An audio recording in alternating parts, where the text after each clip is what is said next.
کبھی پانی پی کر گلاس کو الٹ کر دیتا، کبھی کاغذ چبانے لگتا، کبھی اپنی بائک کی چابی کو منہ میں دبائے رکھتا۔ ایک بار تو سینما کے ٹکٹ ہی چبا گیا، اور اس کو اس بات کا ذرا سا بھی احساس نہ ہوا کہ… علیزہ ٹاک کے معزز سامعین کو علیزہ کمل کا سلام۔ شروع کرتے ہیں آج کی کہانی۔ وہ ایک خوبصورت لڑکا تھا۔ پہلی بار مجھے ایک ٹی وی اسٹیشن پر ملا تھا۔ میں اس کے چہرے کی معصومیت اور خوبروئی دیکھ کر دنگ رہ گئی تھی۔ اس روز ہم کسی ڈرامے کی ریہرسل کر رہے تھے۔ وہ آڈیشن دینے آیا تھا۔ میں نے کچھ فلموں میں اداکاری کی تھی جو ہٹ ہو گئی تھیں۔ تبھی جہاں جاتی لوگ مجھے پہچان لیتے تھے۔ اس 17-18 برس کے خوبصورت لڑکے نے بھی مجھے پہچان لیا تھا، جس کو اداکاری کا شوق اسٹوڈیو تک لے آیا تھا۔ مجھے وہ لڑکا اچھا لگا، سو میں نے آگے بڑھ کر اس سے پوچھا، تمہارا نام کیا ہے؟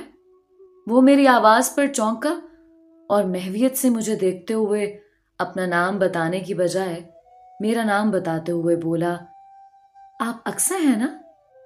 ہاں، مگر تم کو میرا نام کیسے معلوم؟ میں کیا، آپ کو تو سارا جہان جانتا ہے۔ آپ ایک جانی مانی اداکارہ جو ہیں۔ ہاں، لیکن تم نے اپنا نام نہیں بتایا۔ وہ بولا، میرا اصل نام کچھ اور ہے، مگر میں نے اپنا نام روہیل رکھ لیا ہے۔ مجھے یہ نام پسند ہے۔ کیوں؟ کیا تم روحیلے ہو؟ میں نے اسے یاد دلایا کہ تاریخ میں روحیلے بھی مشہور کاسٹ تھی۔ بس جو سمجھ لیں۔ یہاں کیوں آئے ہو؟ آڈیشن دینا۔ اچھا، تو پھر آؤ چائے پیتے ہیں۔ مجھے تم میں مستقبل کا ایک بڑا فنکار نظر آ رہا ہے۔ خدا تم کو کامیاب کرے۔ خدا نے اسے کامیابی دی۔ پہل تو اسے چھوٹے موٹے رول ملے۔ میری اکثر اسے ملاقات ہو جاتی تھی۔ وہ جب ملتا پہلے سے زیادہ شرمایا ہوا لگتا۔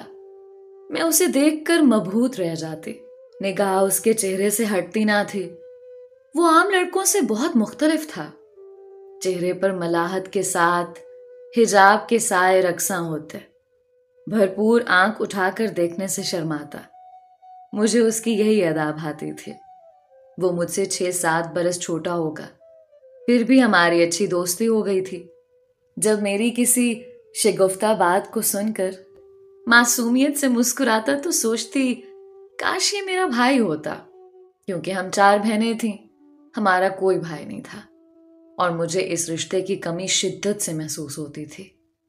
روہیل نے بتایا تھا کہ اس کی 6 بہنیں ہیں اور وہ سب سے بڑا ہے۔ والد وفات پا چکے ہیں۔ والدہ بیوگی میں بہت مشکل سے ہمیں پڑھا رہی تھیں۔ ان کی خواہش تھی کہ میں پڑھ لکھ کر کوئی مقام حاصل کر لوں، ڈاکٹر یا انجینئر بنوں۔ وہ مجھے آفیسر دیکھنا چاہتی ہیں، لیکن گھر کے مالی حالات ایسے نہیں ہیں۔ والد کے بعد میری بہنوں نے بھی منہ زوری شروع کر دی ہے۔ امی کو تنگ کرتی ہیں، امی کا کہنا نہیں مانتی۔ اس وجہ سے وہ تنگ اور پریشان رہتی تھیں۔ ان کو پریشان دیکھ کر میں بھی پریشان رہنے لگا اور پڑھائی چھوڑ کر کمانے کا سوچا۔ ایک دوست نے بتایا کہ اس کے ماموں ٹی وی میں ملازم ہیں۔ وہی مجھے یہاں لایا کہ تمہاری شکل صورت اچھی ہے، شاید یہاں ڈراموں میں اداکاری کا چانس مل جائے۔ البتہ اس کی والدہ اس بات پر خفا تھی۔ وہ نہیں چاہتی تھیں کہ ان کا بیٹا اس پیشے کو اپنائے۔ بہرحال جب بھی موقع ملتا شوٹنگ سے فارغ ہو کر اس کے ساتھ گھومتے پھرتے۔ مجھے اس کے ساتھ سیر و تفریح کرنا پسند تھا۔ اس کے اور میرے درمیان کوئی طمع کا رشتہ نہ تھا، صرف اخلاص والی دوستی تھی ہماری۔ اس سے باتیں کر کے میرے دل کا بوجھ اتر جاتا اور تھکن دور ہو جاتی تھی۔ کچھ دنوں سے میں محسوس کر رہی تھی کہ اس کے رکھ رکھاؤ میں تبدیلی آ رہی ہے۔ وہ اب شوٹنگ پر بھی دیر سے آتا۔ میں سمجھاتی کہ دیر سے آ کر تم اپنے پیروں پر خود کلہاڑی مار رہے ہو، ابھی تم ایک چھوٹے اداکار ہو، تمہیں وہ مقام نہیں ملا کہ لوگ تمہارا تاخیر سے آنا برداشت کر لیں۔ 1 منٹ میں اس میدان سے باہر کر دیے جاؤ گے۔ وہ سکون سے میری باتیں سنتا، اگلے دن وقت پر آنے کا وعدہ کرتا اور پھر وعدہ ایفا نہ کر پاتا۔ میں بہت حیران تھی کہ اسے کیا ہو گیا ہے۔ وہ اب تھکا تھکا رہنے لگا تھا، رنگت بھی زردی مائل ہوتی جا رہی تھی۔ میں نے نوٹ کیا کہ وہ کچھ عجیب و غریب حرکتیں کرنے لگا ہے۔ کبھی پانی پی کر گلاس کو الٹ کر دیتا، کبھی کاغذ چبانے لگتا، کبھی اپنی بائک کی چابی کو منہ میں دبائے رکھتا۔ ایک بار تو سینما کے ٹکٹ ہی چبا گیا، اور اس کو اس بات کا ذرا سا بھی احساس نہ ہوا کہ اسے کیا حرکت سرزد ہو گئی ہے۔ میں اسے بہت مانوس ہو گئی تھی۔ وہ واقعی مجھ کو اپنے چھوٹے بھائی جیسا ہی لگتا تھا، لہٰذا اس کی طرف سے فکر مند رہنے لگی۔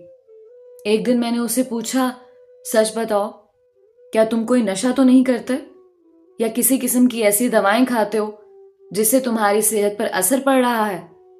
مجھے تمہاری فکر ہے۔ وہ بولا، نہیں تو، آپ ایسا کیوں سوچنے لگی ہیں؟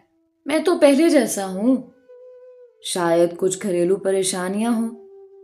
ہاں، وہ تو ہر انسان کو ہوتی ہیں۔ کیا مجھے اپنی پریشانیوں سے آگاہ نہیں کرو گے؟ ایسی کوئی خاص پریشانی نہیں ہے، اگر ہوگی تو ضرور بتا دوں گا۔ ایک روز مجھے پتا چلا کہ اس نے گھر چھوڑ دیا ہے اور کسی دوست کے ساتھ رہنے لگا ہے۔ حالانکہ پہلے جب کبھی اسے گھر جانے میں ذرا دیر ہو جاتی تو متفکر ہو کر رہتا کہ امی اور بہنیں گھر پر اکیلی ہیں اور مجھے دیر ہو گئی ہے۔ اپنی والدہ اور بہنوں کو گھر میں اکیلا نہ چھوڑنے والا اب کیوں کر گھر چھوڑ کر اور جگہ رہنے کو چلا گیا تھا۔ بالآخر یہ معمہ کھل گیا۔ مجھے معلوم ہو گیا کہ وہ نشہ آور گولی کھانے لگا ہے۔ پہلے پہل تو آثار ظاہر نہ ہوئے، رفتہ رفتہ جب صحت زیادہ گرنے لگی تو ایک روز میں اسے ڈاکٹر کے پاس لے گئی اور اس کے بلڈ ٹیسٹ کروائے تو انکشاف ہوا کہ وہ سستی اور مضر صحت نشہ آور ادویات لے رہا ہے۔ جب اس امر سے روکا تو اس نے گولیاں چھوڑ کر شراب نوشی شروع کر دی۔ اس کے پاس زیادہ رقم نہ ہوتی تو سستی، دیسی اور کچی شراب پینے لگتا، اور میرے سمجھانے پر بھی باز نہ آتا۔ آخر میں نے کھوج لگایا کہ اسے کون سا روگ لگ گیا ہے۔ ہماری پڑوسن کی لڑکی نے ایک دن روہیل کو ہمارے گھر دیکھا تو مجھے بتایا کہ اس کی بہن میری کلاس فیلو تھی۔ میں ان کا گھر جانتی ہوں۔ اس لڑکے نے اس وجہ سے اپنا گھر چھوڑ دیا ہے کہ اس کی بیوہ ماں نے دوسری شادی کر لی ہے۔ اس بات کا روہیل کو بہت زیادہ صدمہ پہنچا اور اس نے الٹے سیدھے کام شروع کر دیے۔ اس کے ماموں نے اسے سمجھانے اور قابو میں لانے کی کوشش کی تو ان کے قابو میں بھی نہیں آیا۔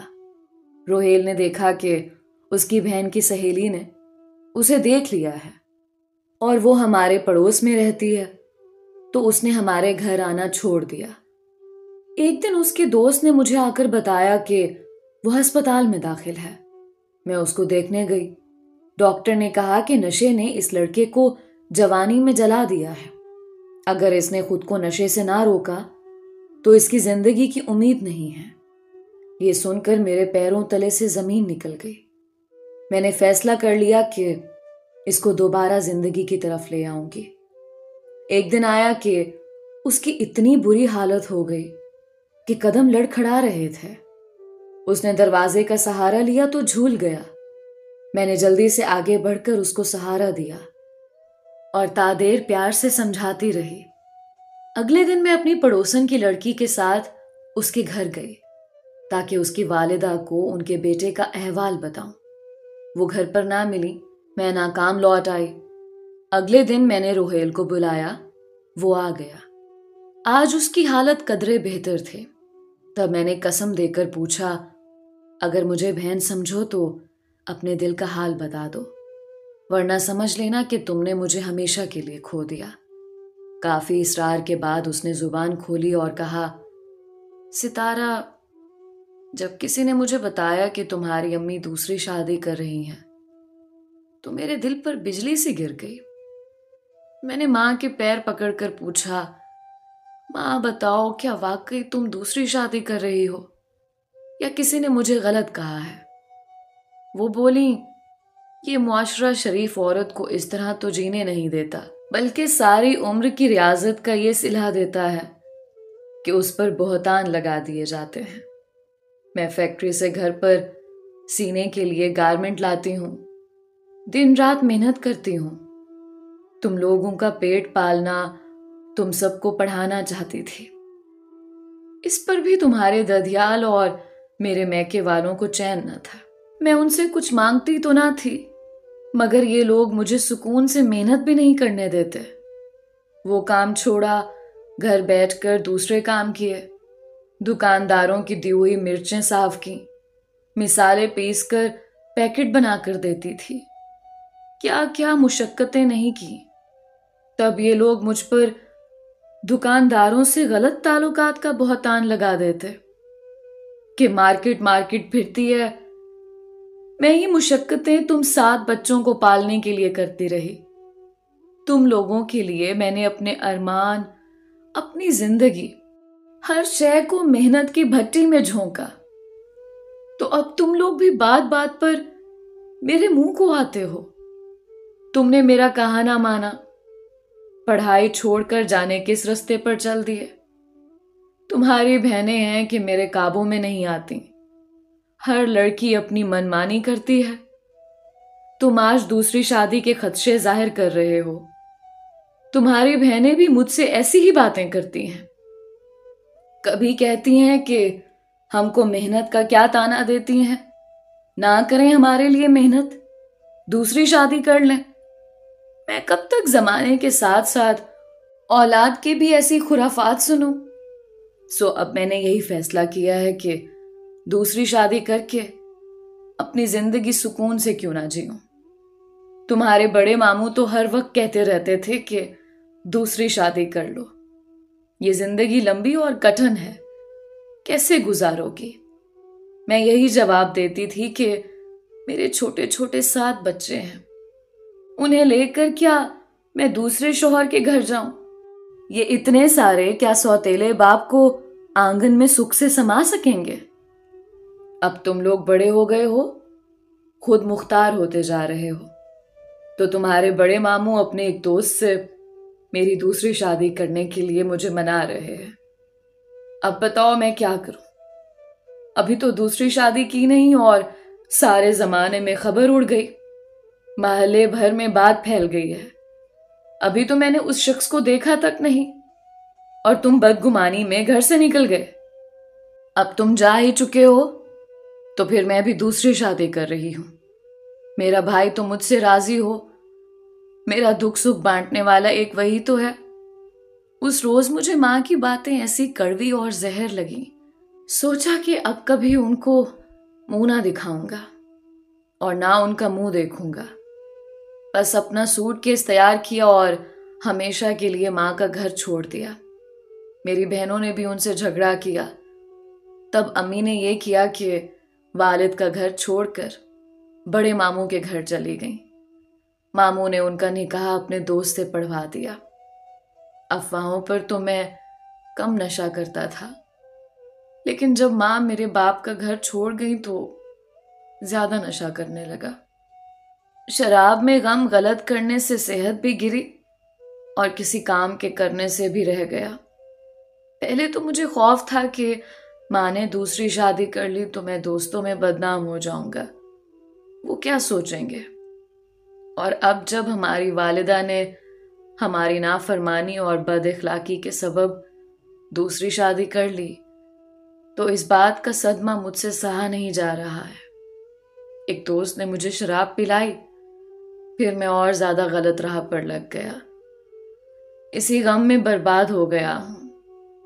اب تو زندگی کے چند دن ہی باقی رہ گئے ہیں، جب ماں کے تقدس کا تصور لہو لہان ہو جائے تو ہم جیسے بچے کہاں جائیں۔ میں مرنا تو پسند کر سکتا ہوں، مگر یہ گوارا نہیں کر سکتا کہ اس عمر میں یہاں کسی غیر شخص سے منسوب ہو جاؤں۔ روحیل کی باتیں سن کر میری آنکھوں میں آنسو آ گئے۔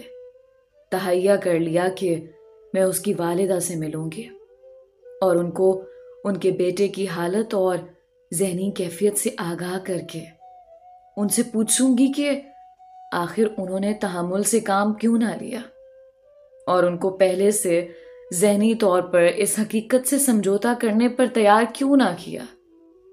بہت مشکل سے مجھے روہیل کی دادی کا پتہ ملا۔ پہلے میں ان کے پاس گئی، ایک بزرگ عورت جس کے ہاتھ میں تسبیح تھی۔ اس نے خوش اخلاقی سے مجھے گھر میں بٹھایا۔ جب میں نے ان سے اس موضوع پر بات کی تو وہ بولی، بیٹی، سمینہ کے بھائی ہی نہیں، میں نے بھی ان کے ساتھ مل کر اپنی بہو کی دوسری شادی کروائی ہے۔ وہ اب بیمار رہنے لگی تھی۔ اس کی محنت سے اتنے بچوں کا اور گھر کا خرچہ پورا نہیں ہو سکتا تھا۔ اس نے اپنے شوق سے نکاح نہیں کیا۔ جس شخص سے اس کا نکاح ہوا ہے وہ مالدار، شریف آدمی ہے، مگر بے اولاد ہے۔ اس کی بیوی عرصہ ہوا وفات پا چکی ہے۔ اس نے بہو کے بھائی سے وعدہ کیا ہے کہ وہ ہر ماہ ہمارے بچوں کے لیے مناسب خرچہ کی رقم مجھے دے گا، میری پوتیوں کی شادیاں کرائے گا۔ جب اتنا فرشتہ صفت انسان سہارا دینے پر راضی تھا تو ہم کیوں انکار کرتے؟ بچے تو نادان ہیں، اوپر سے منہ زور اور نافرمان ہیں۔ آخر کب تک سمینہ یہ سب سہتی رہتی؟ میں خوش ہوں کہ اس نے دوسری شادی کر لی۔ روہیل کو تم سمجھاؤ، اسے سیدھی راہ پر لانے کی کوشش کرو۔ لڑکیوں کو میں سمجھا لوں گی، آخر میں ان کی دادی ہوں اور ان کے لیے بہتر سوچتی ہوں۔ بڑی اماں کی باتیں مجھے اچھی لگیں۔ کافی دن میں روہیل کو سمجھاتی رہی کہ تم نہ پڑھ سکے اور نہ کماتے ہو، پھر اس طرح کی باتیں کیوں کرتے ہو؟